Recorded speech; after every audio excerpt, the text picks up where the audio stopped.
روایت ہے عائشہ صدیقہ رضی اللہ تعالی عنہا سے نکاح نبی کریم صلی اللہ علیہ وسلم نے 6 سال کی عمر میں کیا تھا، اور 9 سال کی عمر میں پھر ان کی رخصتی ہو گئی تھی، نبی کریم صلی اللہ علیہ وسلم کی زوجیت کے اندر وہ چلے گئی تھی۔ تو اس روایت کے بارے میں نے علماء سے معلوم کیا ہے، علماء دیوبند سے، لیکن انہوں نے مجھے مطمئن نہیں کیا، اس لیے کہ میں نے ان کے سامنے قرآن مجید کی آیت رکھی ہے حتی اذا بلغ النکاح، کہ یہاں تک کہ وہ نکاح کی عمر کو پہنچ جائے۔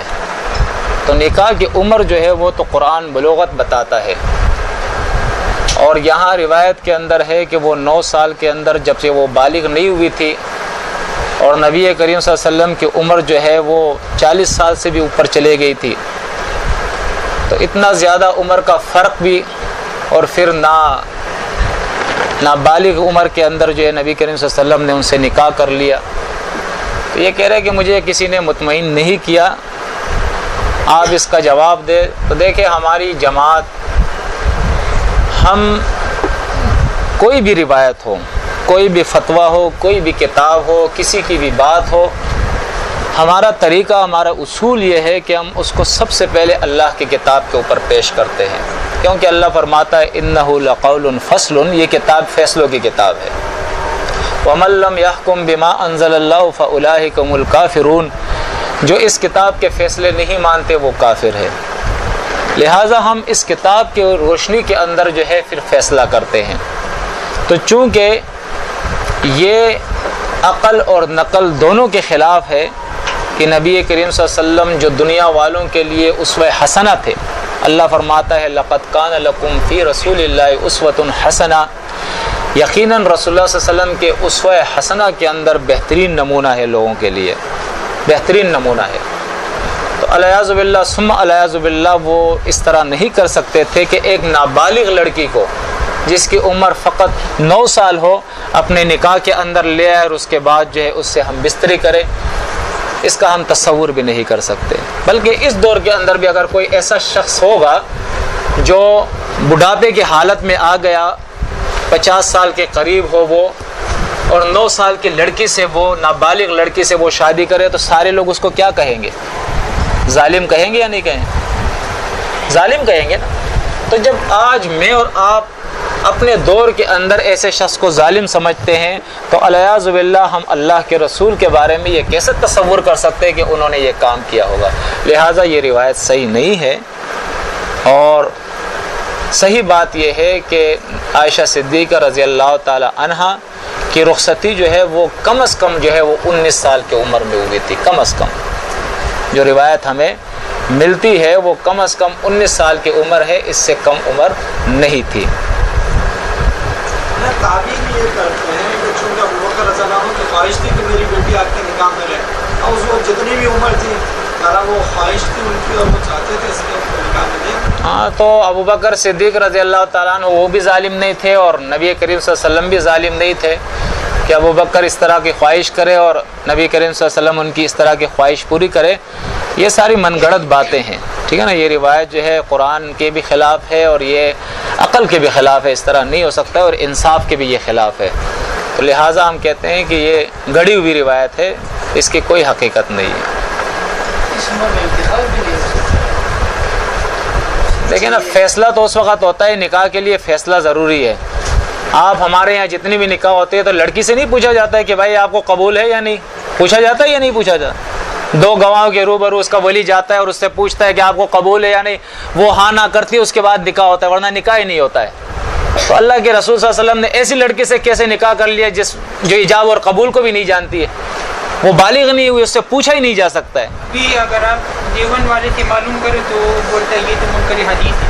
ہاں، تو وہ کہنے دے، دیکھیں ہمیں کسی کے فتووں کی کیا حدیث ہے، بھلے حضور صلی اللہ علیہ وسلم کی شان میں گستاخی کرو۔ درخواست کریں گے کہ آپ منکر حدیث نہ بنے، آپ داڑھی رکھ لیں، ٹھیک ہے نا، آپ داڑھی رکھ لیں اور سر کے اوپر ٹوپی رکھ لے، تقوی کے ساتھ زندگی گزارے، بس یہ پرواہ آپ نہ کرے کہ لوگ مجھے کیا کہہ رہے ہیں، کوئی منکر حدیث کہے گا اور کوئی کیا کہے گا، کوئی کیا کہے گا۔ آپ اللہ کے رضا کے لیے دین کا کام کرے، تقوی کے ساتھ اللہ سے ڈرتے ہوئے قرآن کے مطابق اور نبی صلی اللہ علیہ وسلم اور صحابہ کرام کی سنتوں کے مطابق کام کرے۔ جی ابراہیم علیہ السلام کے بارے میں جی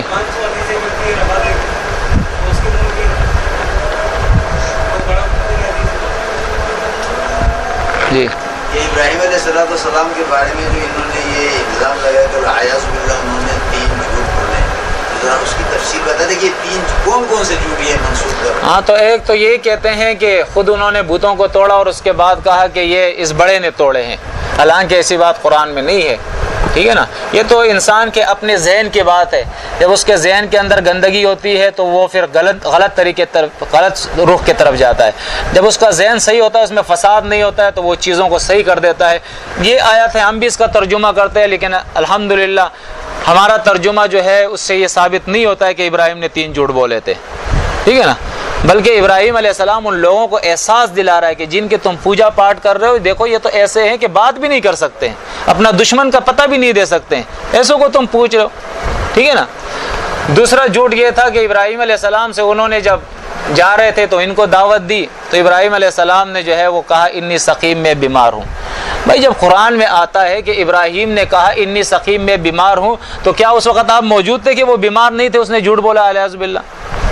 جب اس نے کہا کہ میں بیمار ہوں تو بیمار ہی تھے نا، وہ بیماری کس نوعیت کی تھی، کیسی تھی، وہ اللہ جانتا ہے اور ابراہیم جانتا ہے، ہم نہیں جانتے، اس وقت ہم تھے نہیں۔